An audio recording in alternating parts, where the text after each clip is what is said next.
femme qui était une fée dans sa jeunesse. Cette fée se nomme Coralie. Elle est vieille et malheureuse. Un soir, elle regarde un de ses albums photos et se souvient du temps où elle avait des pouvoirs. Elle décide de partir à leur recherche.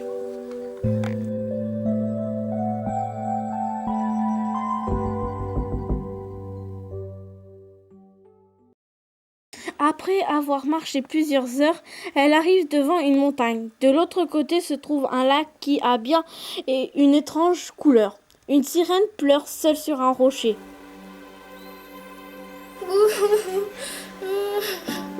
Que se passe-t-il? Le lac est pollué. Mon peuple est en train de mourir. Je vais t'aider. J'ai une idée.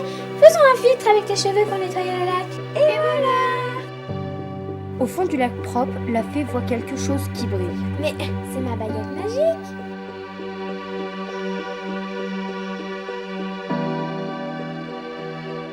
Pourtant, le lac reprend bientôt sa drôle de couleur.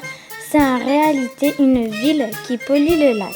Comme le chef de cette ville refuse de changer ses habitudes et continue de polluer, la fée déplace alors la ville avec sa baguette afin de protéger le lac et le peuple des sirènes.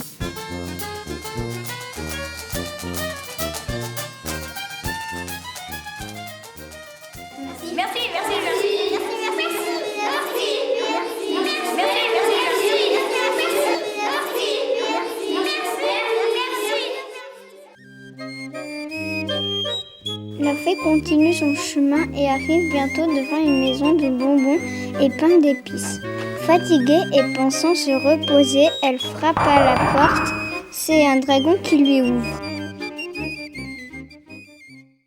Je vais te manger, mamie! Ah non, je suis vieille et je ne suis plus bonne à manger. J'ai très faim, donne-moi une meilleure raison de ne pas te manger. Tu as l'air malade et si tu me manges, je ne pourrai pas t'aider. Si tu me laisses la vie sauve, je pourrai te guérir. Ouais. La fée donne alors du poivre au dragon pour le faire éternuer. Il sort de la gueule du dragon un chevreau, 3 nains, 7 petits cochons, 2 lutins et un petit garçon. Tiens, c'est Jack. Le dragon éternue une seconde fois et cette fois-ci, les flammes du dragon font fondre une armoire de caramel qui renfermait les ailes de la fée. Mes ailes, je les avais perdues. La fée accroche sa paire d'ailes et vole jusqu'au château. Elle rencontre une princesse qui y est enfermée depuis longtemps par une sorcière. La pièce dans laquelle est enfermée la princesse ne contient qu'un lit et un miroir. Lorsque la fée touche le miroir, le reflet d'un prince apparaît. Après de multiples aventures, la princesse et le prince se retrouvent et s'embrassent. Des paillettes brillantes tombent alors du ciel. Ma poudre magique, vite, je dois la récupérer.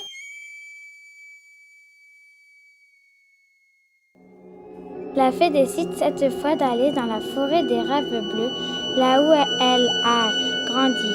La forêt ne ressemble plus du tout à celle qu'elle a connue autrefois. La fée a peur, mais comme elle est courageuse, elle décide de rester dans la forêt. Après avoir trouvé de l'aide, elle va chercher des graines magiques et elle les plante. La forêt est sauvée. Dans la forêt, les herbes semblent souffler des formules magiques.